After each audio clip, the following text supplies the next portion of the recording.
Hello students, today we are going to start with the second chapter of your 11th standard physics, and that is mathematical methods.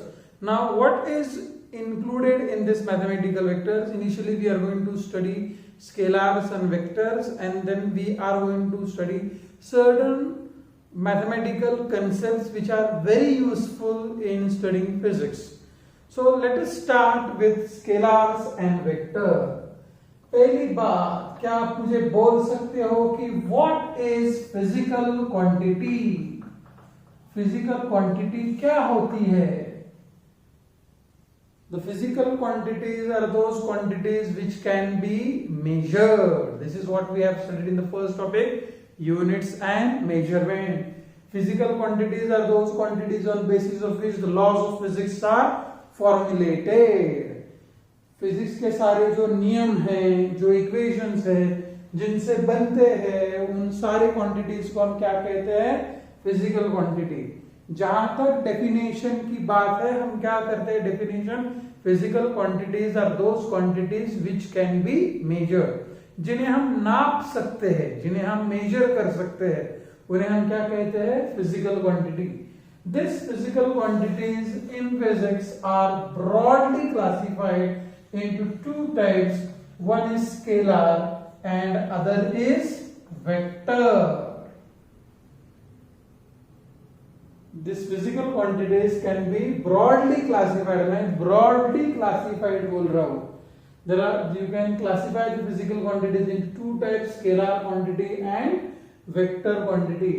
There is a third quantity also, लेकिन आप उतने अभी बड़े नहीं हुए हैं कि वो अपना थर्ड क्वांटिटी भी हम डिस्कस करें. नाम बोल देता हूं मैं, कहीं ना कभी किसी लेक्चर में इसके बारे में बात करेंगे. वो है टेंसर क्वांटिटी, लेकिन फिलहाल इसे हम भूल जाते हैं, सिर्फ इस पर फोकस करेंगे. किस पर फोकस करेंगे? स्केलर और vector.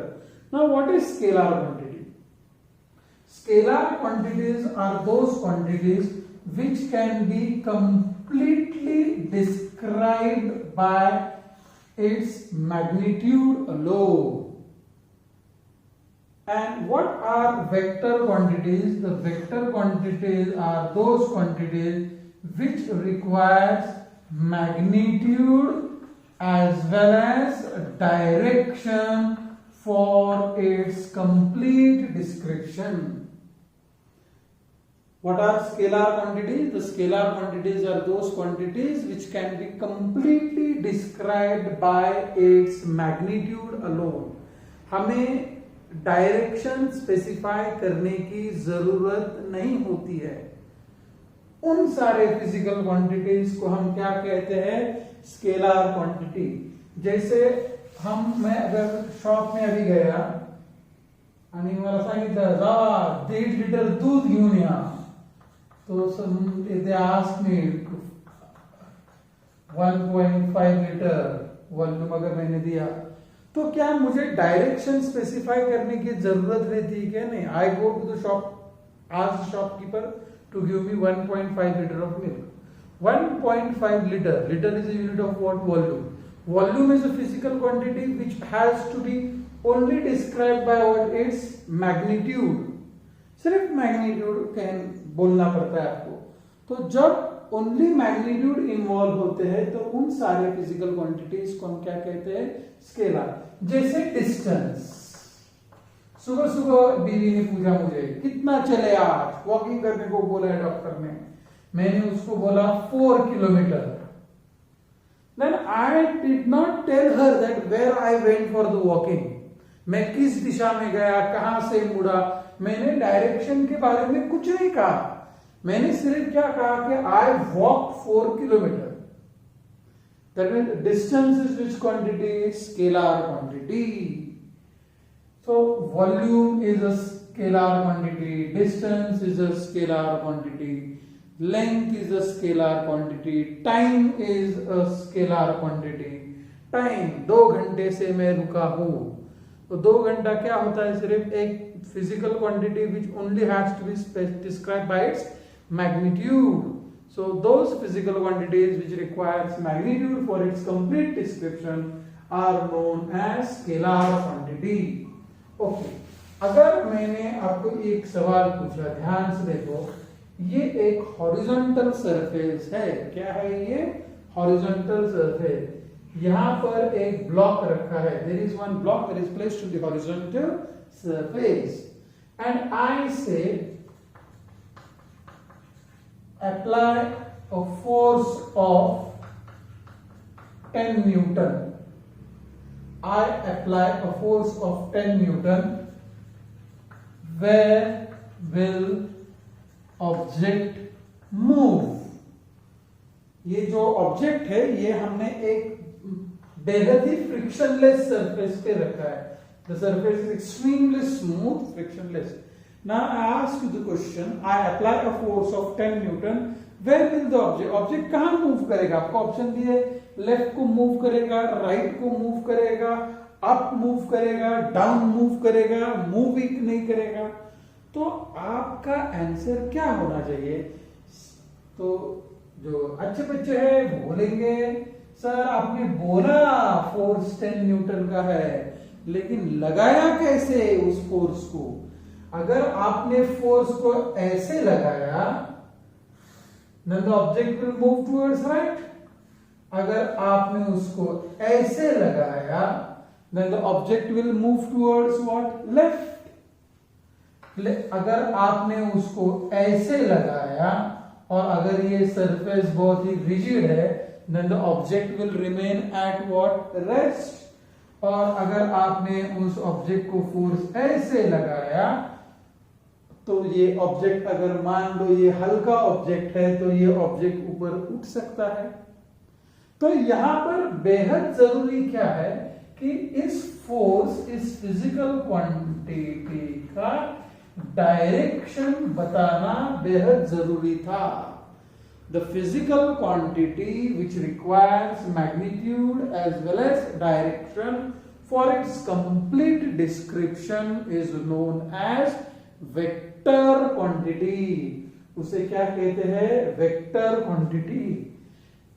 In this particular part, जहां तक अपना सवाल है इस टॉपिक का, हम स्केलर क्वांटिटी सिर्फ एट द स्टार्ट डेफिनेशन तक की सिंपल क्वांटिटी ना, उसको सिर्फ डिफाइन करके हमने छोड़ दिया. अभी हमारा पूरा आगे का पढ़ाई, major part of this topic will be, we are going to study vectors. Vectors के नखरे बहुत है, उसको दो चीजें जरूरी है, एक क्या है मैग्नीट्यूड और एक क्या है डायरेक्शन. तो आप बोलो मुझे फोर्स क्या है? फोर्स स्केलर क्वांटिटी है या वेक्टर क्वांटिटी है?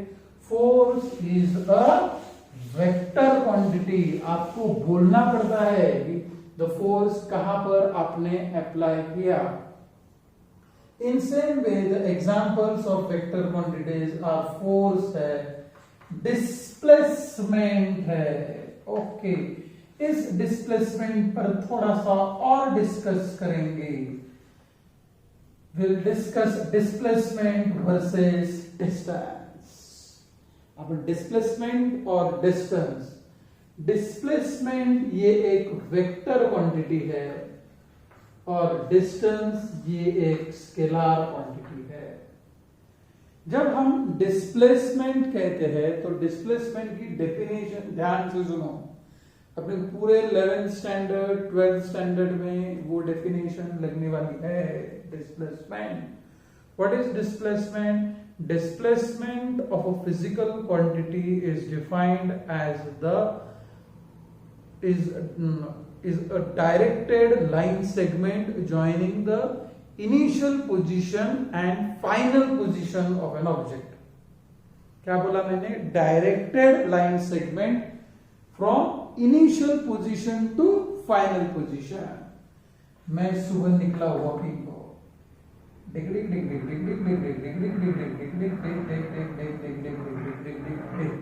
और यहां पर बैठ गया. ये मेरी इनिशियल पोजीशन है, ये मेरी फाइनल पोजीशन है. तो इनिशियल पोजीशन से फाइनल पोजीशन तक मैं एक सेगमेंट ड्रॉ करूंगा. डायरेक्टेड रहेगा वो from the initial position to final position. इसको हम क्या कहते हैं? डिस्प्लेसमेंट. डिस्प्लेसमेंट यहां से यहां तक ही है. ये जो पूरा है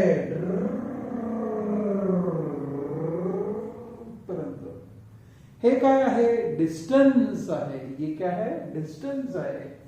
आणि हे काय आहे? डिस्प्लेसमेंट आहे. तर डिस्टन्सची मॅग्निट्यूड जास्त आहे का डिस्प्लेसमेंटची? इतर एक्झाम्पल मध्ये काय आहे? डिस्टन्सची आहे. तर distance is the length of the actual length of the path traveled by an object.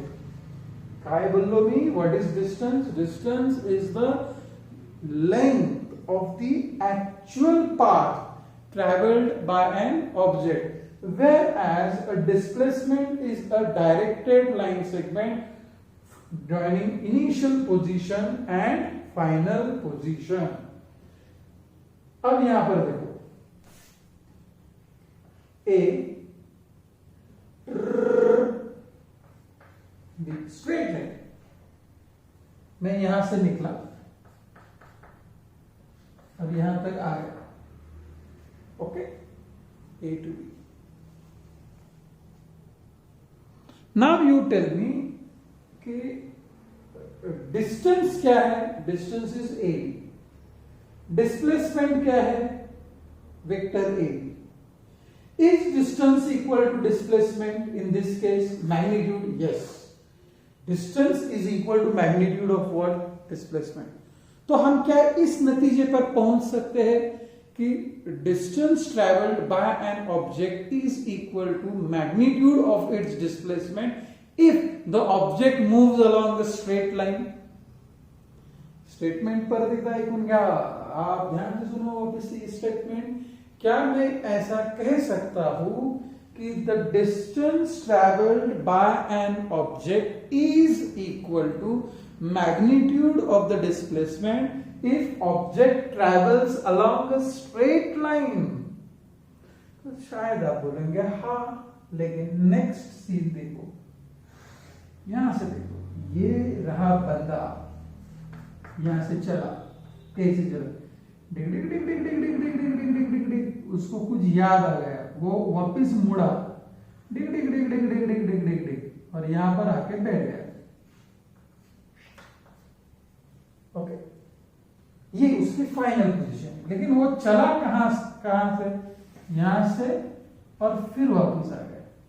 अभी तो वो सिर्फ स्ट्रेट लाइन पर ही चला ना. अब बोलो मुझे कि इसमें डिस्टेंस क्या है? Distance A to C and C to B, यानी वो क्या रहा? AC plus BC. और डिस्प्लेसमेंट क्या है? सिर्फ AB. Are these two distances equal, lengths equal? No.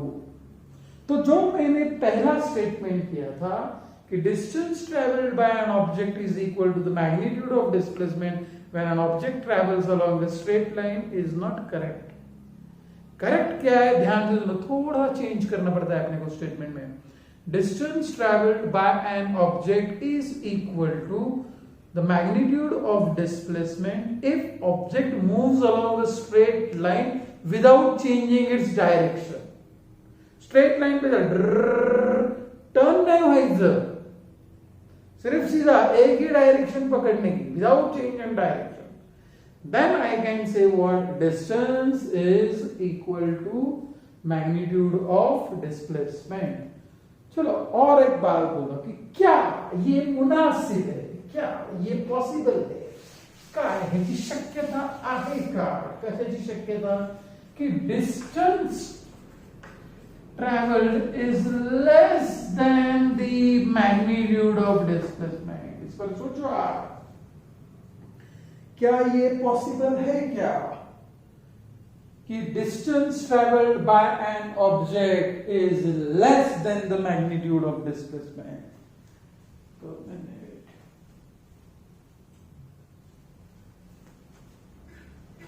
Just for drinking water.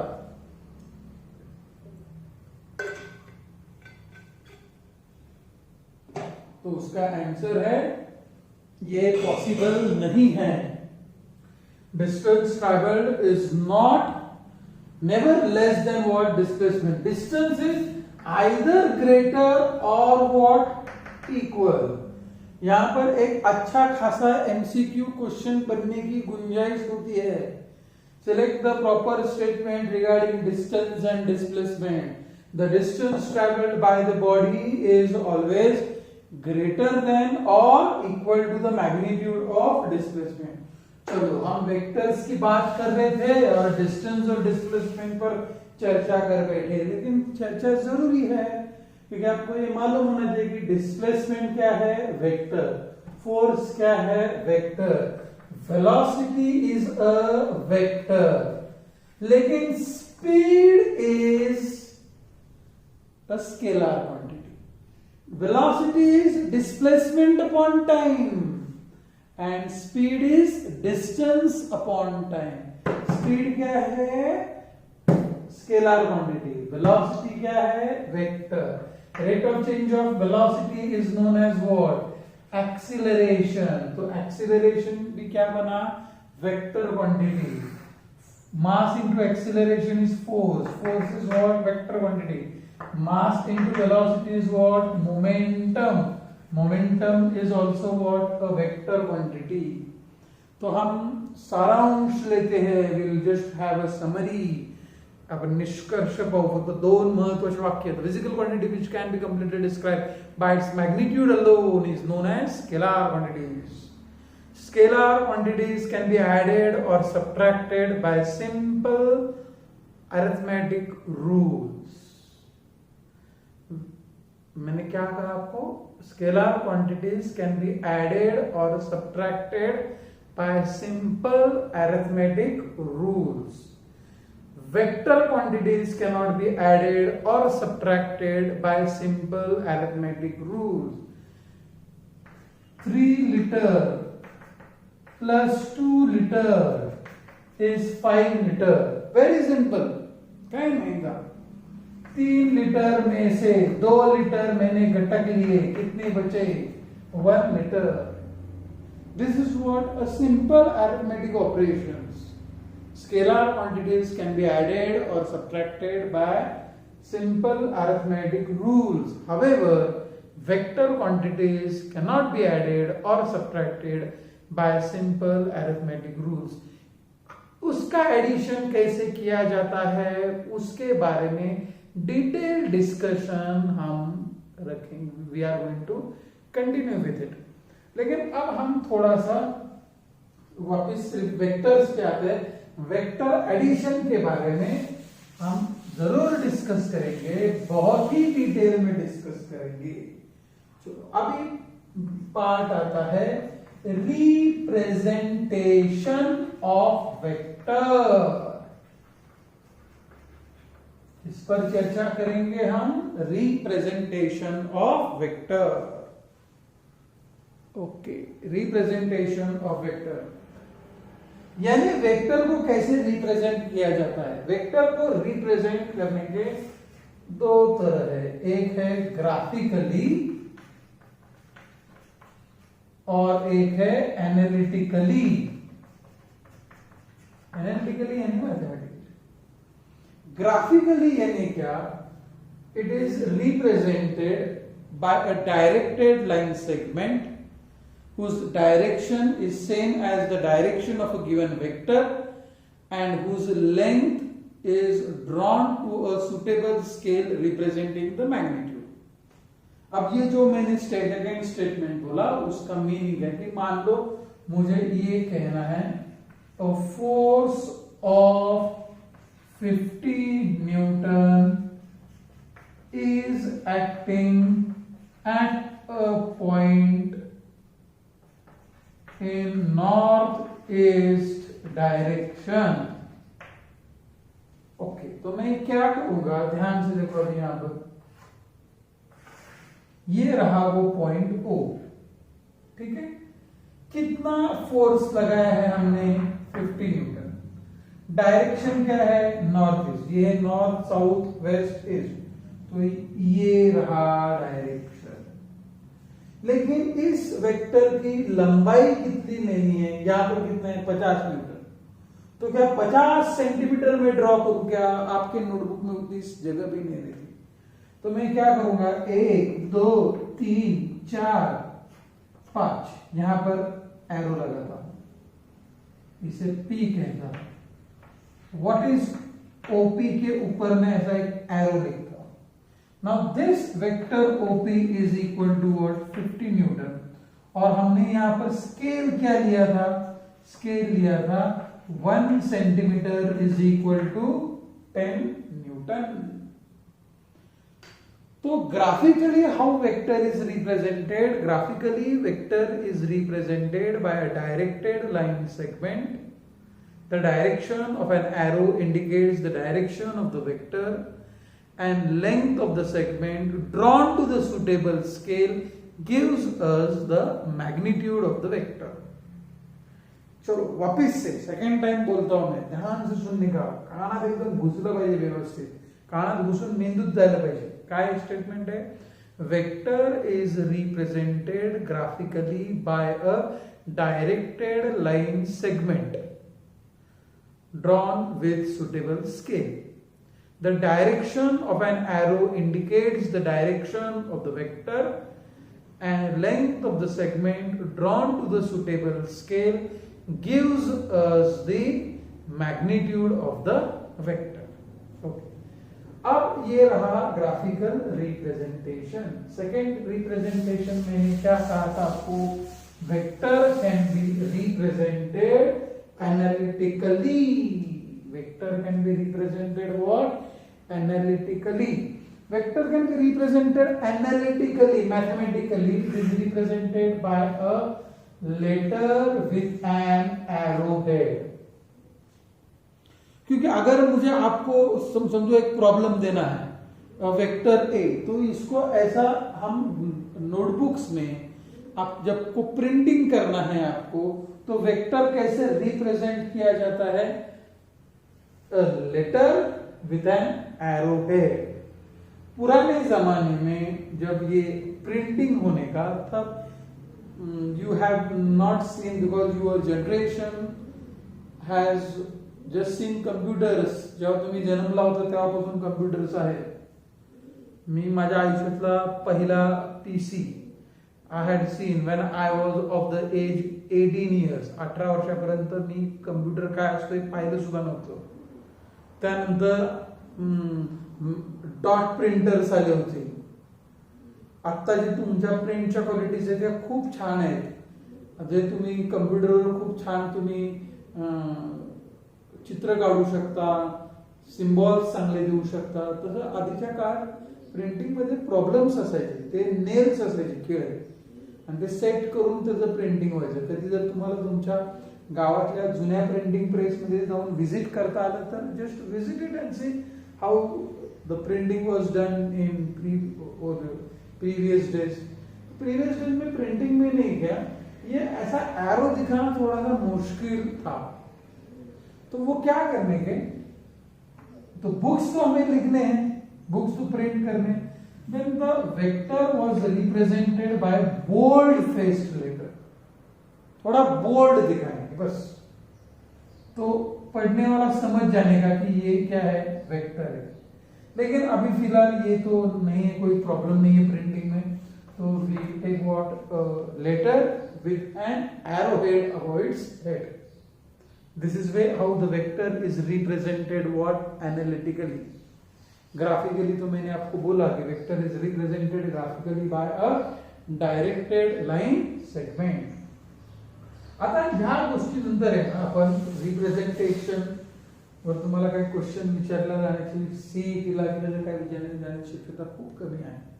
आता आपण एक कन्सेप्ट पाहूया. एक आहे equal vector. What are equal vectors? Very important pointer. अगर मैंने आपको एक मार्क के लिए ऐसा सवाल पूछा, What are equal vectors? तो आपको क्या कहना है? Two vectors having same magnitude and same direction. They have equal magnitude and same direction. Then two vectors are said to be what? Equal vector. Two vectors are said to be what? Equal vectors if they have what? Equal magnitude and same direction.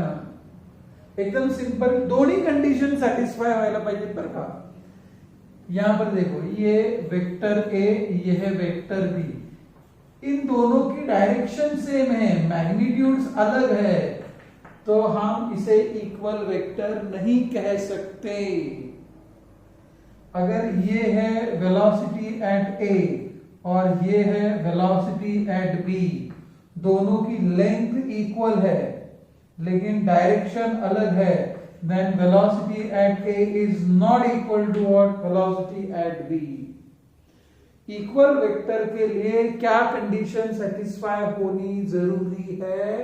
Two vectors must have equal magnitude and same direction.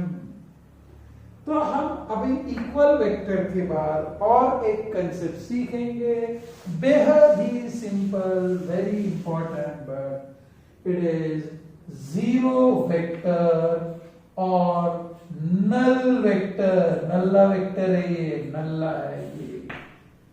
What is meaning of zero vector? A vector whose magnitude is equal to zero is known as zero vector और null vector. तुम्हाला जर त्याची magnitude zero आहे, मग तुम्ही त्याला vector असं का म्हणता? हे बघा, कधी कधी कसा येतो प्रश्न, object moves from A to B and then returns back to A. What is the displacement of an object? Then answer क्या है? जीरो. क्योंकि वो डिस्प्लेसमेंट की डेफिनेशन क्या है? स्टार्टिंग पॉइंट से एंड पॉइंट तक. अगर आपका स्टार्टिंग पॉइंट और एंड पॉइंट एक ही है तो आपका डिस्प्लेसमेंट कितना हो गया? जीरो हो गया. बट मैंने आपको क्या सवाल पूछा, व्हाट इज डिस्प्लेसमेंट? तो डिस्प्लेसमेंट क्या है? स्केलर क्वांटिटी है या वेक्टर क्वांटिटी है? It is a vector quantity. Fortunately unfortunately उसका डायरेक्शन, उसका मैग्नीट्यूड कितना आया? जीरो. मैग्नीट्यूड जीरो है तो वो क्या इमीडिएटली स्केलर नहीं बनता है. हमें क्या कहना पड़ता है? The displacement is what? Null vector. Displacement is what? Zero. Displacement is zero and displacement क्या हो गया? नल वेक्टर हो गया. अब यहां पर देखो, ये एक पेंडुलम है, मैंने इसको रिलीज ऐसा पुल किया, बॉब को छोड़ दिया मैंने, और आपको ये सवाल पूछा, what is displacement of a Bob of a simple pendulum? तो आपका आंसर इन वन ऑसिलेशन, यानी परिधान. मी जर तुम्हाला विचारलं what is displacement of a bob in one oscillation, तो आपका आंसर क्या चाहिए? Sir, it is a null vector और it is a zero vector. That is a concept, it is important concept. What is direction of null vector? Arbitrary direction, कुछ भी बोल सकते हैं आप उसका डायरेक्शन, जो सिचुएशन के हिसाब से आपको वो चुनना पड़ता है नल वेक्टर का डायरेक्शन. उसके बारे में जब कोई प्रॉब्लम आएगा ना, तो मैं आपको जस्टिफाई करूंगा कि आर्बिट्ररी डायरेक्शन क्या होता है नल वेक्टर का. फिलहाल तो आपको सिर्फ याद इतना रखना है, a vector whose magnitude is equal to zero is known as what? Null vector, or it is known as zero vector. Got it? This point हमने क्या सीखा अभी? जीरो वेक्टर सीखा, नल वेक्टर सीखा. अब हम एक बेहद ही इंपॉर्टेंट पॉइंट सीखने वाले हैं. आपकी जिंदगी का सबसे इंपॉर्टेंट पॉइंट है ये एक मैं आपको सवाल पूछता हूं, ध्यान से देखो. ये एक ऑब्जेक्ट है, बेहद ही फ्रिक्शनलेस सरफेस पे, उस पे मैंने रखा है. आपको सोचकर बोलने का आंसर, यहां से 10 न्यूटन का फोर्स लगाया है मैंने, यहां से 3 न्यूटन का फोर्स लगाया है मैंने, और ये जो सेकेंड सिचुएशन है, सेम ब्लॉक है, सेम मास का ब्लॉक है, सेम डायमेंशन है, सेम स्मूथ सरफेस है, लेकिन अभी मैं सिर्फ यहां पर 7 न्यूटन का फोर्स लगाने वाला हूं. Only 7 Newton. पहले केस में मैंने 2 फोर्स लगाए थे, एक 10 न्यूटन का, एक 3 न्यूटन का, और दूसरे केस में मैंने सिर्फ एक ही फोर्स लगाया है. कितना लगाया मैंने? 7 न्यूटन का. पहले केस में 2 फोर्स, सेकेंड केस में एक ही फोर्स। तो अब मुझे बोलो किस केस में डिस्प्लेसमेंट ज्यादा होगा, फर्स्ट केस में या सेकंड केस में? सोच कर बोलो, सोचो। तब तक मैं पानी पीता हूं। I drink water till that time.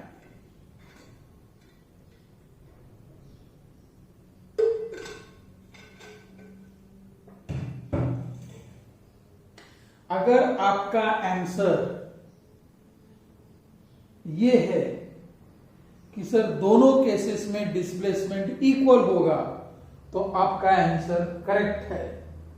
क्योंकि ध्यान से देखो, यहां पर 10 न्यूटन इसे ये पुश कर रहा है, लेकिन 3 न्यूटन इसमें से कैंसल कर रहा है ये 3 न्यूटन। तो फर्स्ट केस में भी इफेक्टिव फोर्स कितना है? 7 न्यूटन। आई बात आपको समझ में? 10 newton to the right and 3 newton to the left makes the effective force of 7 Newton towards what? Right.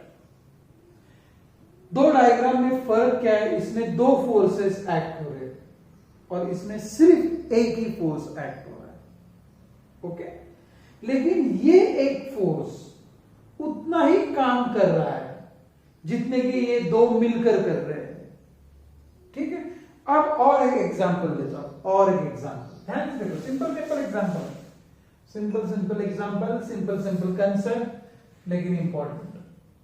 यहां पर फोर्स लगाया हमने 4 न्यूटन का, यहां पर फोर्स लगाया हमने 6 न्यूटन का, और सेकंड केस में मैंने यहां पर फोर्स लगाया 10 न्यूटन का। क्या दोनों केसेस में सिनेरियो सेम है? बिल्कुल सेम है। ये 4 न्यूटन की दिशा और इस 6 न्यूटन की दिशा या दोघांच्या दिशा सारख्या आहेत। हा 4 न्यूटन आणि 6 न्यूटन मिळून जे काम करणार आहे तोच हा 10 न्यूटनचा करणार आहे। फर्क काय आहे? फर्क क्या है? इधर यहां पर 2 है, इधर क्या है? एक ही है। But this single is producing same effect as what this two. This single is producing what? Same effect as that of these two vectors. तीसरी सिचुएशन लेता हूं, ध्यान से देखो। ये है 8 न्यूटन और ये है 6 न्यूटन और ये है 2 न्यूटन। क्या आप 8 6 40 यहां पर मैंने लगाया है 12 न्यूटन। किसमें डिस्प्लेसमेंट ज्यादा होगा? 8 6 14 into 16 बराबर है? नहीं, इस 14 में से 2 घटेंगे। क्यों? क्योंकि ये अपोजिट डायरेक्शन है।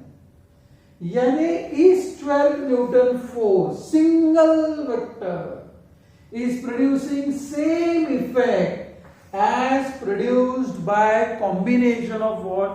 These 3. This one single vector is producing same effect as produced by these 2. अब ध्यान से सुनो मेरी बात। A single vector whose effect is same as that of the combined effects of given vector is known as resultant vector। ये जो लफ्ज है, हाँ जो शब्द है, ये जो वर्ड है, ये पूरे 11th 12th में आपको परेशान करने वाला है। रिजल्टेंट वेक्टर, हमेशा बात करते हैं हम रिजल्टेंट की। आपको भी हमेशा फिक्र रहती है रिजल्ट की।